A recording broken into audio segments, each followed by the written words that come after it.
Hello mga loves, magandang umaga po sa atin lahat. Ngayon po tara samahan niyo ko para ibigay ang aming in-order para sa ating tatay. Tara po.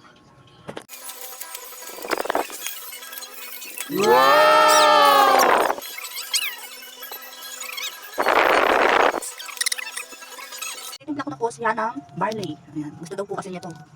Ito na po siya, ilalagay na po natin dito sa kanyang mug. Dito po daw kasi siya guminhawa sa kanyang barley. Nung nakaraan po kasi binili ko siya nito. Kaya ito po yung kanyang pinagpak. Kaya bakas, nung nakaraan binili din po namin siya nito, naubos na kaya pinag-order po namin siya ulit.